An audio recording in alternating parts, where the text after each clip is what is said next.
Welcome to the Simple Sophisticate podcast, where intelligent living is paired with signature style. I'm your host, Shannon Ables, and whether you're listening on your commute, exercising, working in the garden, or sitting down with a hot cup of tea or a café au lait, thank you for tuning in. Let's get started.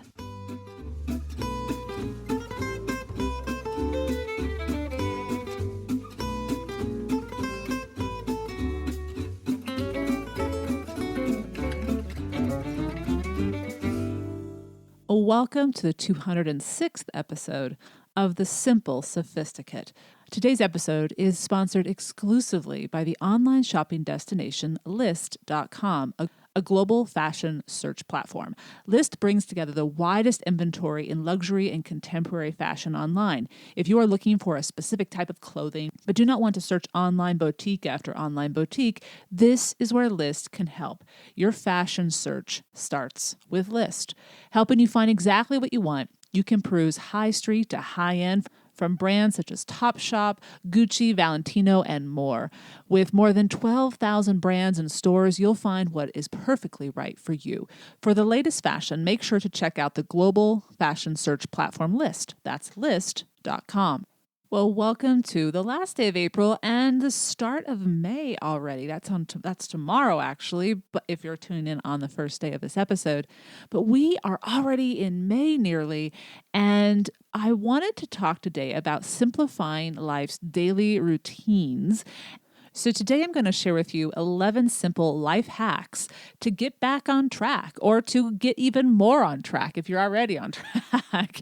But before I get to those, today's petit plaisir is a French or a Francophile find for those who appreciate Inès de la Forsange's previous style guides.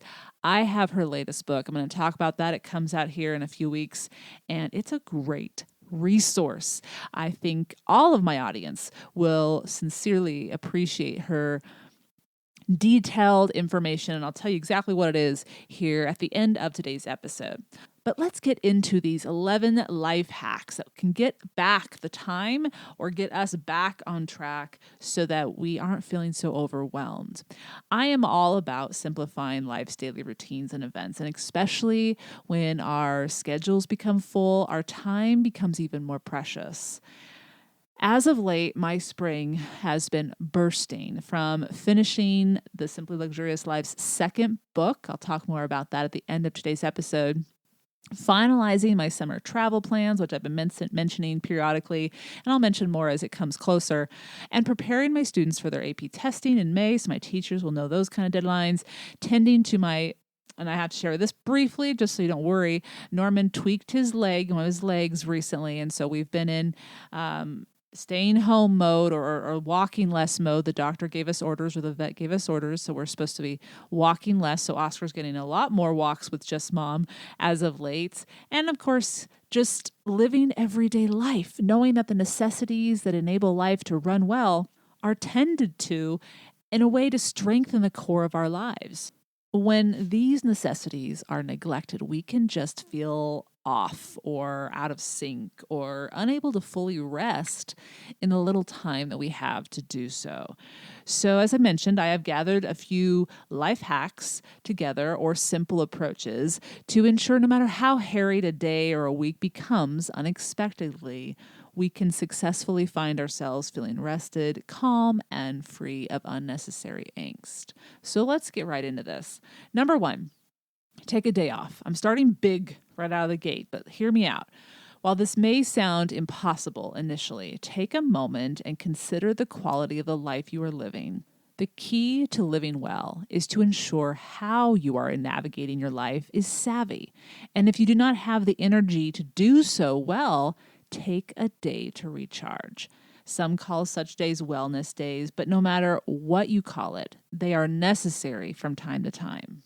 Last week and for the past few weeks, my motor has been geared on high, with unexpected events, finishing up projects, and stress levels that didn't have time to descend. I found myself in a need of a day to just do nothing. So this past Saturday, so just a couple days ago, that is exactly what I did. And I shared a little bit of that on my Instagram stories. Staying at home for me was a necessity that I recognized I needed to fully reboot. So that's number one. I know it's a very broad life hack, but sometimes we just need someone to say, it's okay, take the day, or it's okay not to do anything today. You need it. So that's number one.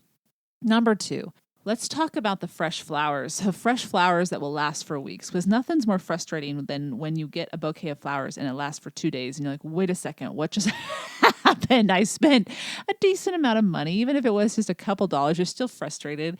So let's talk about some simple fixes here. Having flowers around my house just makes me happy. I mean, I have a lot of flowers on my Instagram feed when I share with you guys, if you follow me, and they just make me feel like there's Mother Nature in the house, that there's something living in the house besides the people and the puppies. I know that may sound a little excessive, but it's not. The house doesn't feel complete without a fresh bouquet of either hydrangeas, which seem to be my year-round flower of choice, or any other seasonal bloom that I can find in the store at a great price. And when they arrive home, I do my best to enable them to last as long as possible. So how do I do it? Well, trim the stems and add fresh water every 4 to 7 days. So you've already trimmed the stems when you bring them home from the store immediately when you put them right before you put them in the water. But you want to do that every 4 to 7 days, depending on the flower and depending on the water. And you can just watch it. If you have clear vases, you can see, but you don't even want to get to the point where you can't even see through the water, obviously. So we'll do it before it even looks dirty. Slice up the stem through the middle of the stem as well. This is something else that I do, especially with my hydrangeas. I recently had a bouquet that lasted over 2 weeks. It was the white bouquet you've been seeing recently in my feed. I couldn't believe how long it's lasted. It's still going strong, by the way. But slice up the stem about 1/4 to 1/2 inch to enable the stem to absorb more water. So watch your fingers on that one, but that one definitely works. I do my best to buy the most freshly cut flowers, and while sometimes it is hard to tell in the store, look for tighter buds that haven't fully blossomed yet. And so then within a day or so, they will be in full bloom and your house will have their full life. So the store won't even get that full bloom. You'll get that full bloom in your house. So that's number two, how to make fresh bouquets last for weeks. Number three is if you are someone who uses facial masks at home, put them on before stepping into the shower. Here's why. It's going to save you time.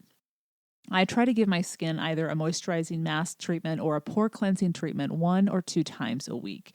But like many of us, my time is limited, and the best advice my longtime esthetician gave me was the go ahead to simply apply my mask after I've cleansed my face, then step into the shower and let the steam of the shower work its magic.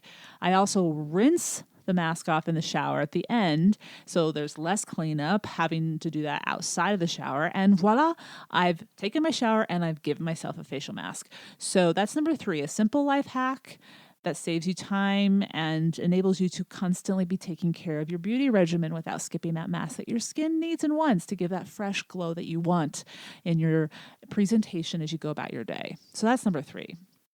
Number four, express gratitude. Now, as a child, I had heard this advice that giving and expressing thanks is a powerful ingredient to feeling contentment and finding peace.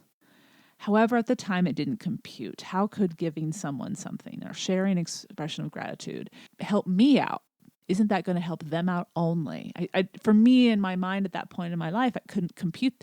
It didn't make sense to me. Now, I observed my parents doing this. I observed many people in my life doing this. I did it. I didn't always know why I was doing it beyond just making sure that they knew I was appreciative. But I didn't understand how the other gradient, how I could benefit from this. And to me, it was not about me. It was about giving thanks to someone else, making sure they felt appreciated. But here's the thing. When we feel as though much of our lives are out of control or more than we would like, and it's overwhelming, one of the aspects we do have control over is how we interact with others.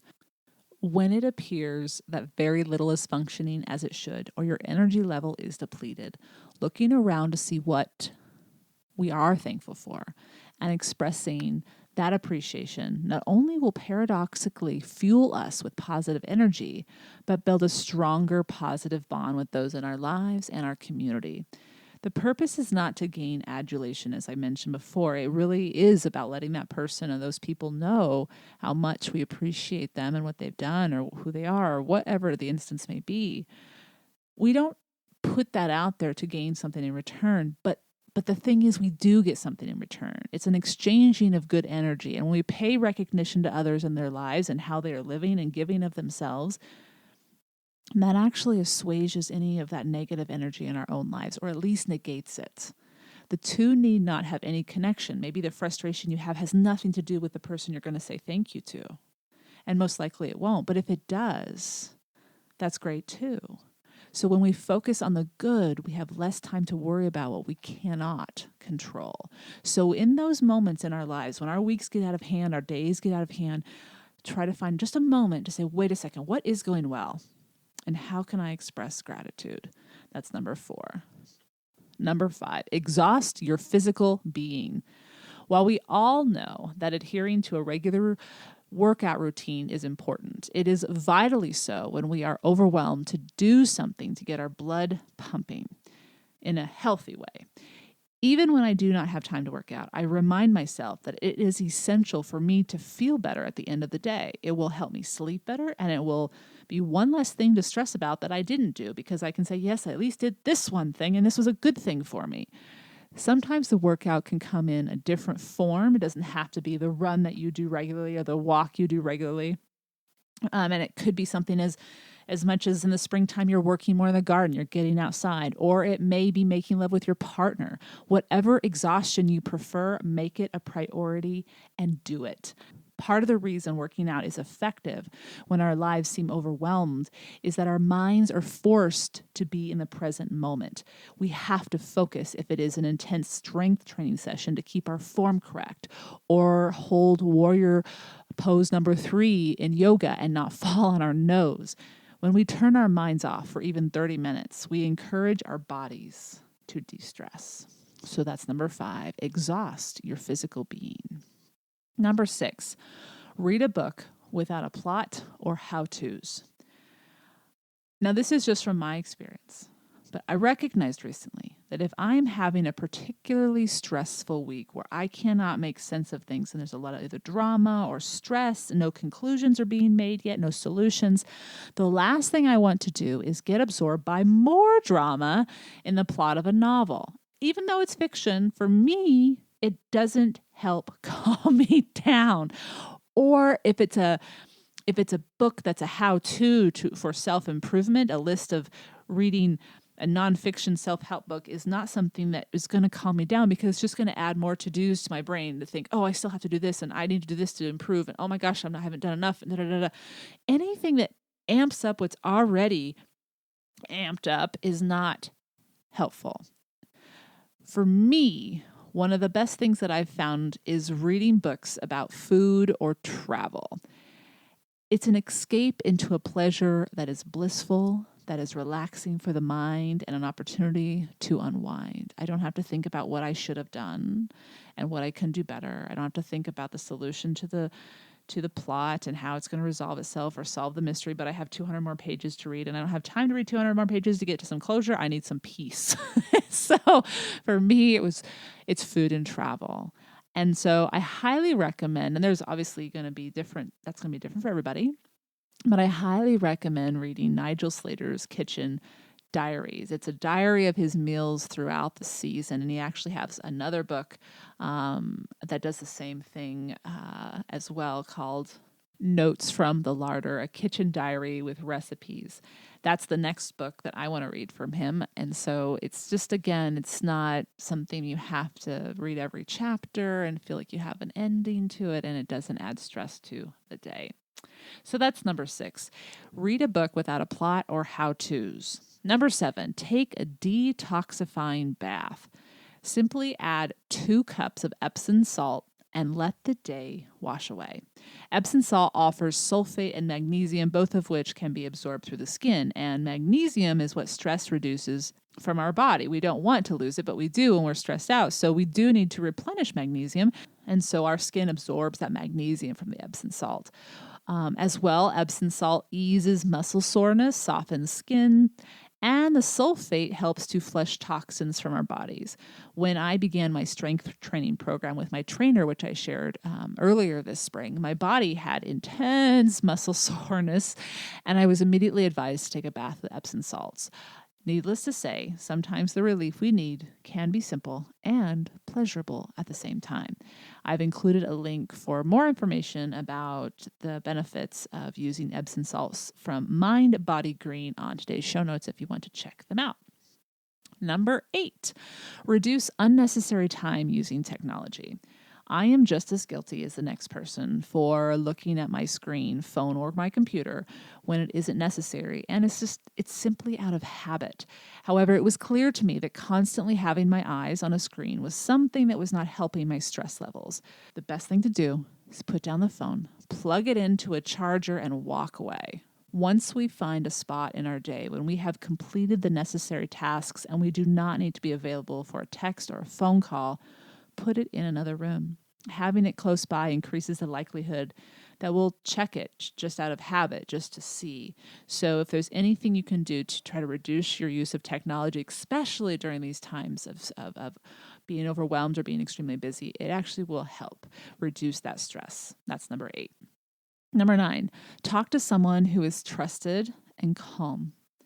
When we talk to someone who knows us, understands our life, but at the same time can recognize when we need to breathe, reboot, and not be so hard on ourselves, we are reminded why we need to connect with others. However, we also come to see the power in the types of people we have in our lives. It is during these stressful moments that we can be thankful we have built and nurtured such loving, supportive relationships, because sometimes we cannot give ourselves the advice we know we need. That's number 9. Talk to someone who is trusted and calm. Number 10, turn on a relaxing playlist and turn off the news. Yesterday, I shared a new playlist, and it's titled Everyday Jazz, which is often my music of choice when I want to take a deep breath and unwind, whether I'm at school, home, or traveling. Jazz, as well as classical, is the remedy to lower my stress levels and just gets my toes tapping, and I sway my head or my body a little bit sometimes when a certain song comes on, and I slowly let anything that came before just kind of drift away. While staying abreast of the news is important, we did talk about how to find the right balance in an episode in last December. Too much can be detrimental. So finding an alternative that offers the comfort and pleasure that you are looking for is a simple click of a button away. So that's number 10. Turn on a relaxing playlist and turn off the news. And an extra note about the playlist. This playlist is extra long. It's 2.5 hours. So it will definitely be a new song for a good long time. Number 11, last but not least, sip some tea. The type of tea you choose will be entirely up to you. But for me, since I have a high tolerance for caffeine, I always go to my black teas. The something hot, something delicious, and something to sip slowly slows me down, calms me down, and lets me just take a deep breath. I wrote a post a handful of years ago about the many benefits of tea, and I'll include a link to that on today's show notes. And I also share a list of my favorite teas that I enjoy, because I do go back to the same teas again and again and again, just so I can depend on the flavor. There's nothing like sipping something you don't enjoy. You want a tea that you enjoy, and there are a lot of health benefits to them as well. And that document, that post, will share with you all of those benefits. So that's number 11, sip some tea. All right, so that was a list of 11 simple life hacks to help you get back on track, to calm you down, to bring more peace, to reduce your stress level. And they are just that simple. It's a matter of, number 1, recognizing that we need to do these things. And number 2, giving ourselves permission to take care of ourselves, because we need to, if we're going to have that quality of life every day as we move forward and be able to handle those unknowns. Now, I've also included a few posts from the archives, and I also included one episode about improving life and how to automate your everyday, as well to have how to have a bountiful harvest. So reaping what you have sown and sowing something you're going to want to reap. That was episode 177. So those are all on the show notes, thesimplyluxuriouslife.com/podcast 206. Now, we'll be right back as I have a petit plaisir that I think my Francophiles and those who love style will enjoy.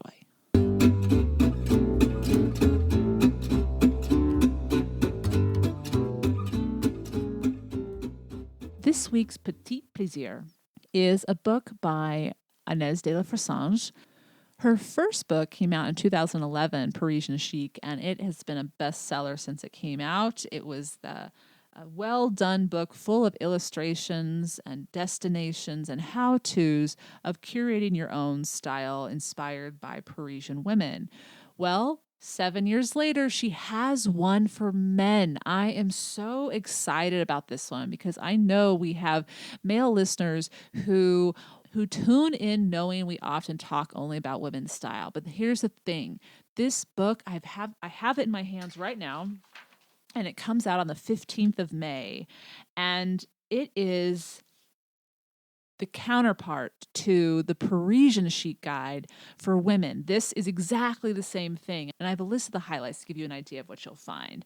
So she details for over 100 pages, 58 specific different styles of men. And I've included a picture of the streamlined man's style, but there's a simply chic, there's a bohemian, there's so many different styles, and they're all depicted with all sorts of different age ranges. And I love the pictures. They are fun and playful and full of ideas for dressing. If nothing else, they're full of ideas for dressing. And maybe if you want to have a little bit of 2 styles or 3 styles. All right, so that's the first 100 and some odd pages.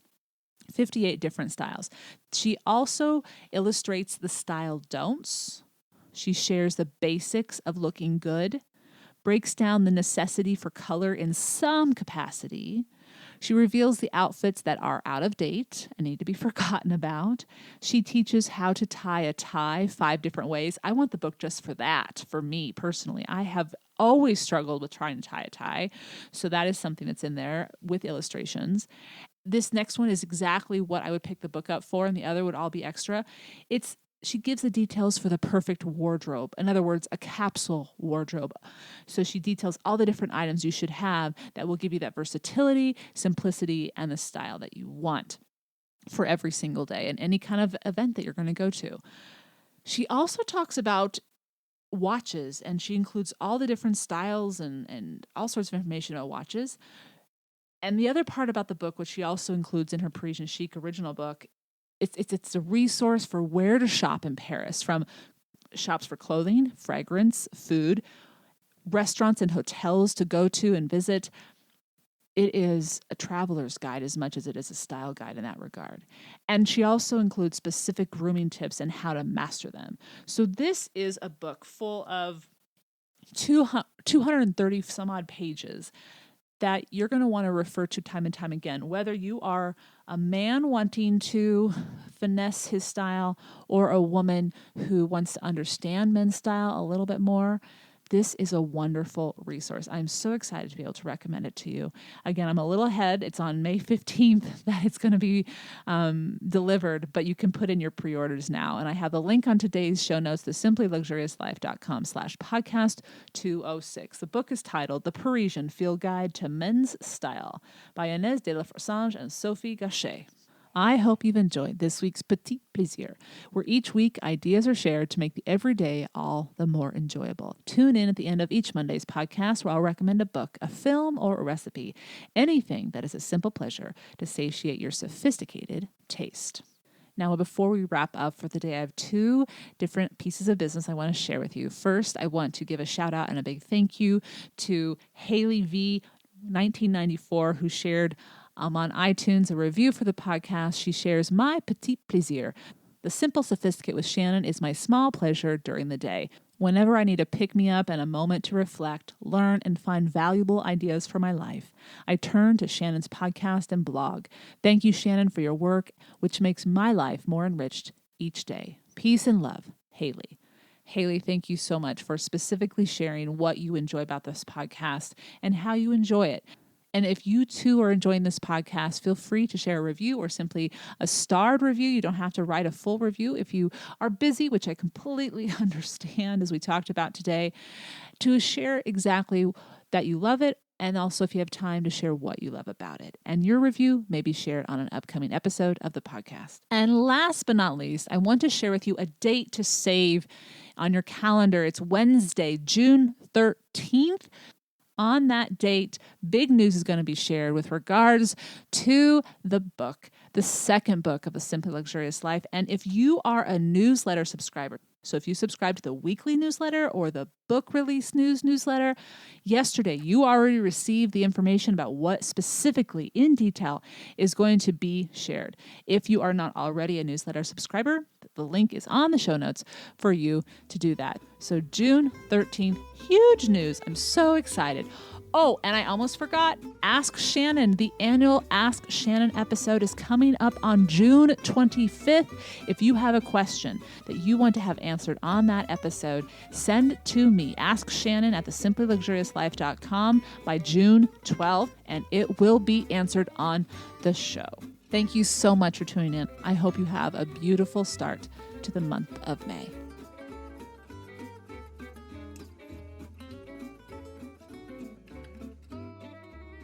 Thank you for tuning in to the Simple Sophisticate podcast, where intelligent living is paired with signature style. For more ideas and inspiration throughout the week, stop by the blog, thesimplyluxuriouslife.com, or pick up the book, Choosing the Simply Luxurious Life, A Modern Woman's Guide, now available in paperback as well as ebook and audio versions, which are available on Audible, iTunes, and Amazon. And to receive exclusive news as well as an extra dose of inspiration to jumpstart your weekend, subscribe to the Simply Luxurious Life's weekly newsletter, which arrives in your inbox each Friday to enjoy with a hot cup of tea or a morning cup of coffee. Until next Monday, I'm your host, Shannon Ables. Bonne journée.